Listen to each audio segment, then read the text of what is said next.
plants I got 1 year ago from Indonesia. How are they doing? Let me show you. Hello, welcome back to my channel, or if you're new, my name is Rose, my pronouns are she, her, and in this video I'm gonna show you how my import plants have done in the past year. It really helps if you give this video a thumbs up at the beginning. Thank you so much. Ooh, and let me know in the comments what plants you have imported before, how it went, or what plants you would think about importing if you've never done it before. I'm gonna do several of these videos. This first one is gonna focus on the plants that I got from Rav House / Bunny Jungle. I actually got 2 packages from them last year. The first one was in March, and I will show you them at the end because they're some of the more epic plants. And then the second one was in July. So let's start with those ones first because there is a lot of growth to show you. I'm gonna pop in the images of each plant. The first plant I unboxed in that second parcel was the Dapsis Rubicon. This is what it looked like when I got it, and this is what it looks like now. You may notice that it has not grown a lot. That is mainly because of some watering issues during the renovation, and then also I put it on this little stick with a little clippy clip, and that unfortunately kind of killed the second growth. There were 2 plants, and this one is no longer with us. You can't see, it's too small in there, but the second one is growing actively. It's got really nice variegation, some browning on older leaves, which makes sense with the renovation stress still, and then there is a new leaf here also about to open. So this has actually been pretty slow, especially once I show you the other Dapsis variegated that I got from them a few months before that, but I'm still happy with how it's going. This definitely could do with a little bit more attention from me and some better care. But I potted it up in a bigger pot and it's actually growing out the bottom, so it's growing and going okay. Then I also got a variegated epipremnum from them, a really big one, and I grew it for a while. It was beautiful, but I had to get rid of some plants because my collection was getting too big, and this one of my friends really wanted, so I gave it to her. And then we're getting to all the little antherium that you see here. As I showed in the update at the end of the video, I popped all of them together in this box, and very quickly they became too tall for the box, so I didn't put a lid on it. And as you can see, they're definitely growing a lot now. And the first one I showed you was the Antherium Papylum old clone crossed with Luxurians. It looked very small and very hard to see anything on it as a baby because Antherium seedlings, you can't really tell what they're going to look like yet very often. And it has grown so much. I actually love this one now. So it's kind of funny because I was saying in that video that I don't really like any Lux hybrids or Lux itself. I mean, it's beautiful, but it's not really something that I like a lot. And now this plant has definitely made me change my mind a little bit, especially with the color of the new leaf. It's so beautiful. It currently has 3 leaves and it's sizing up quite nicely, as you can see. And I feel like there's some kind of shimmeriness on this. Like, it's not velvet for sure, but it's a little bit iridescence, or I really like it, so I'm very happy and grateful to Bunny Jungle. The next one I showed you is Paplinum Corduroy Sherman crossed with Luxurians. It looked like this, and now it looks like this. So this has also sized up a lot. These were the previous leaves, very small and kind of hard to see what they were going to be about. Also very dusty, ignore my dusty house. And with this leaf, it started to show a little bit more its potential. This one, unfortunately, is a little bit damaged because it got stuck coming out, but it's sized up a lot more, as you can see here. And the color is also pretty cool. I really don't know enough about all of these mother and father plants to tell you a lot, except that the petiole has ruffles, which is kind of cool. It's got a ton of ruffles, not just 1 or 2, and it's starting to look really cool. I think the next leaf, if I can keep it in one piece, is gonna be beautiful. Next up was a Antherium red crystallinum crossed with Goliath that now looks like this. There's a lot of leaves. This is one that I have in a special weight. I need to adjust the light so you can actually see them because it's pretty dark. Wow. This was so small when I got it. Look, this was one of the older leaves. It's sized up nicely. This one especially looks beautiful. Very shimmery too. And then we got this one when it still liked life in the box. And then we got this one, which has a ton of marks and holes and signs that it might not be very happy. I think there's a pest in the box, or actually I see some snail poop as well. Might be some thrips damage. Might also be a slug, because look, there's two little holes here that I think a slug ate as it was unfurling. So I'm gonna have to put some good bugs in the boxes as well. But I love the velvetness of it. I don't think it's finished growing because it's still floppy, and the petiole is also quite a lot bigger. After the renovation, I started to give these plants a little bit more attention again, so I've been giving them better pots, watering more consistently, and just checking in on them more often, which I think is paying off, except for all these pest issues, which we will work on together. Up next, I showed you a Dorayaki Luxurians hybrid that now looks like this. It kind of looks a little bit more sad than most of them.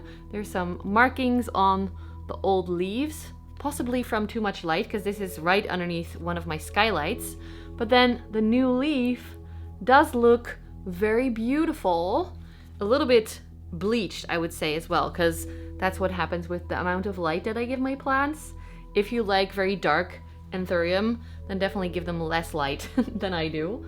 But I still think it's beautiful. It's very different from the other ones. You don't see the lux that much. I don't know, it's very unique. It doesn't look like any other plants in this hole, you'll see. Hey, Editing Rose here. I just wanted to pop in and say these last two plants show signs that could either be a virus, the first one, or this last one could also be a bacterial or a fungal infection. So I'm going to keep an eye on them very closely to make sure they are okay. The next one I showed you was Antherium Dark Mulan crossed with Luxurians. I didn't even know Dark Mulan was a thing. I love Mulan as a movie, but this is what it looks like now. It was very small when I got it. Oh, the sun's coming back out. Hold on. This one still looks a little bit plain, like it could be anything.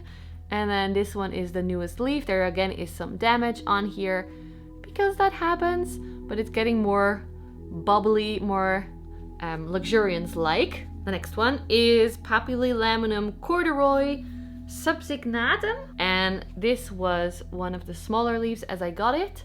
They are a bit damaged, as you can see, and then it's sized up a lot. It has the open sinus, as you can see here, and this is the latest leaf, so it's definitely getting getting stuck. It's definitely getting a lot bigger. Here's a quick head test for you. I like the shape, but it's a little bit plain. It's not very velvety, and the newest leaf actually looks like I was right about the thrips because it has browned and broken off. Now that's not a problem. It will grow another leaf and I will get good bugs to treat. Let me know if you like this plant actually. Let's give it some love maybe in the comments because it's not getting it from me. I'm actually thinking about selling maybe a few of these plants because they are not, as you can tell by my description, not all of them are sparking joy in my heart, which is what I like from my plants. So I'm still thinking about changing the collection, also because it's a lot of work right now to take care of them. Next one, let's continue, Roos, not too much chatting. So the next one I showed you was Nagapaxa Papyllilaminum Fort Sherman crossed with Papyllilaminum Old Clone. And when I got it, I immediately loved it because it looked very velvet and long. I've had it in a prop box. This is what it looks like now. The leaves that I got it with were like small, like this. So it has sized up to look more like this. And then we also had this leaf. You can see the difference. This was in winter, so it's a bit darker. Oh, the velvet. And then this was during spring. In my experience, antherium leaves become or stay smaller. I thought I saw thrips. They stay smaller when they get more light. So if it's very dark, then the leaves can increase a lot quicker, like the crystallinum behind me. This is the newest leaf. It has some holes in there. So I think there's definitely, this was in a prop box as well. I think there is something either eating it or it's stretching out too much or something. I'm not quite sure what's happening here. It does have some very nice fuzzy looking roots. and a baggie of good bugs that looks a little bit haggard, but that's what happens in prop boxes because it's so humid. It's still working fine, and I just pop it back with the plant. We have 2 more from this first shipment, and this one is the Porti Indonesia crossed with Luxurians. It was one of the ones that, again, I was not super into because of Luxurians. This is what it looks like now. It's kind of a long looking Luxurians, if that makes sense. It does have, actually, I'll give it some credit, has very nice red veins and red petioles. So that's pretty cool looking. And then very open sinus here with the kind of roughly looking Luxurians. It didn't have that on the younger leaves. So the Luxurians is starting to pop off. And it's a shiny leaf, so again, not really my vibe. I'm sorry, you're beautiful in your own way, but just not what I like.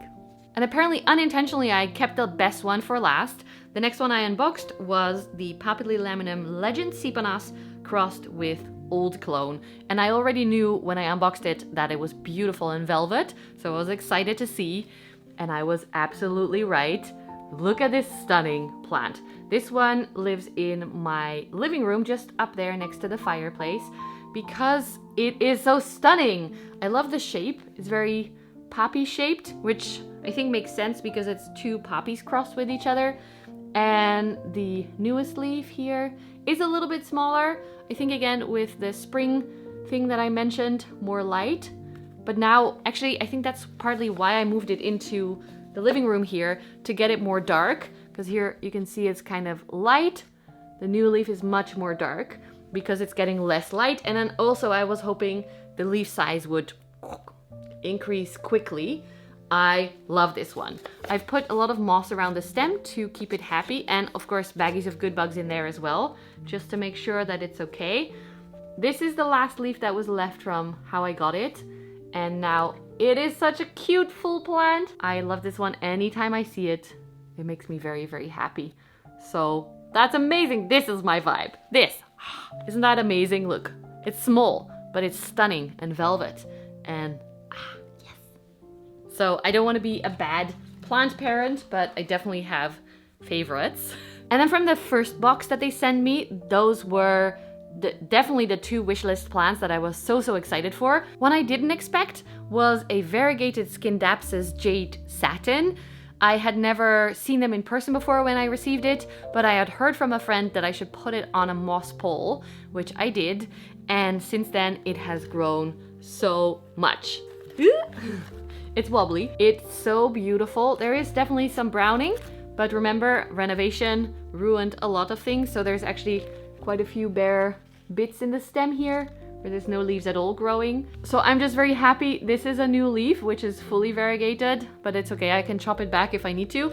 And then this also, the top of this one, are 2 very nice looking new leaves. I love how this grows on a moss pole. It really shows off the plant in a way that I really enjoy. I don't really grow hanging skin Dapsis. I don't know why. I don't necessarily love the look of them. Even though I love the look of the leaves themselves, I think I'm gonna try and grow more skin Dapsis on planks or moss poles. Maybe I should give that other one, where is it? This small one, a moss pole as well, so that it can thrive like its brother. The next one I opened was my Monera Ora cutting, which was actually pretty big. I was impressed. I put it on a moss pole then. It looked really good, but it took forever to grow. And when it finally did start to grow, as it has here, the variegation has not been a lot. There is some in most of the leaves. I'm not quite sure about this newest leaf. There's some here in this leaf. It looks very nice, but I was a little bit hoping for more. So I have chopped it. I don't know if you can see, yeah, here on the moss pole. It's now several cuttings that live on the moss pole. Look at all the roots in it.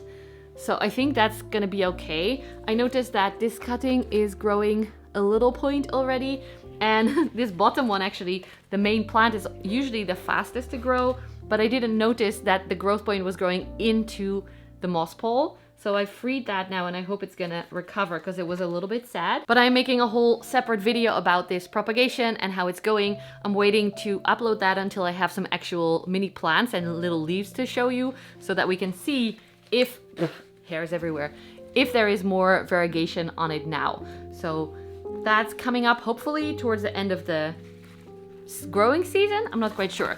Actually, this moss bowl feels super solid. I think it's filled with roots. I might have to rethink this strategy, but you will also see that in in the specific video about this plant. I have one more to show you, and in my opinion, it's the coolest one. They sent me a Variegated Bti. I was so happy to receive this plant. I honestly thought I would never own it because they were so pricey, and they still kind of are, but the prices are definitely coming down now finally. It wasn't very big leaves on this plant, but that was okay for me. Unfortunately, I planted it in a way that the growth point that was on it, it was a top cutting, couldn't get out. So this plant struggled quite a bit in the beginning. I didn't realize why until too late, when it had already like 3 or 4 growth points trying to come out from underneath the soil. And once I figured that out, it started to grow better. It still has this original leaf here, which is starting to yellow a little bit. The other leaf that was on it was fully green. That's gone off it now, but it has a ton of new leaves that are very, very small. Because look, here's 2. Here's another one. Oh, wait. Yes. And it's actually starting to be very red because I have it very close to my Soltec grow light system upstairs now. And if you look here, can you see it? Here is a new leaf that is unfurling. Here's a new leaf that is unfurling. And I think there's 4. Yeah, here's another new leaf that's unfurling. There's 4 active growth points on this plant, which may be why it's staying so small. Because I would love to get one of those huge leaves that I showed you in the My Botanica hum video, where I got to hold the biggest Variegated Bti I have ever seen in my life. Mine is kind of the opposite of that. Mickey could carry this one, my cat. I'm thinking of putting it on a moss pole once these leaves have opened and hardened off. There are currently 3 openings, so I don't want to stress the plant out too much. But I think maybe that will give it some happiness. There's definitely some roots in there. I thought maybe it has root rot, but it has roots. So I'm not sure if that was the issue. It does have really nice variegation on all the little plants. So I'm definitely happy with that, because I remember people saying that these could very easily go fully green or fully variegated. Maybe I should try and separate some of these plants. Let me know in the comments what you think. The base, I do see little roots on most of them. So I should repot this and then check out the bits inside. If all the pieces have their own roots, then I can separate them and pop them on a moss pole and see what happens. It's a project. It's taken a long time. Like, this is more than a year's worth of growth, which for some of these plants is a lot more. Or like the antherium, they're sizing up very quickly. But I am willing to be patient and maybe one day get this to be a huge, beautiful, long-leaved plant instead of cute, adorable, tiny ones. I do really like the red though. I didn't notice that, but it's definitely from the grow light. It's getting a little bit sun stressy. And that's already it for this video. I hope you enjoyed it. I'm trying to get all the beautiful leaves in this shot for you. If you enjoyed it, please give it a thumbs up, subscribe below if you haven't already. You can join my Patreon and YouTube membership for extra content. A big thank you to all my patrons and YouTube members who support me. And I'm excited to hear your experiences with importing in the comments below. And also, I would love to hear if you enjoy these types of update videos with older footage and then the new footage to see how plants actually do. A big thank you to Rev House and Bunny Jungle for working with me last year so that I could get these incredible plants. And thank you for being here, for watching these videos and making this possible, because without you watching and engaging with the videos, this would have never been possible. So huge thank you, biggest thank you to you. Take care of yourselves, and I'll see you in the next video. Bye.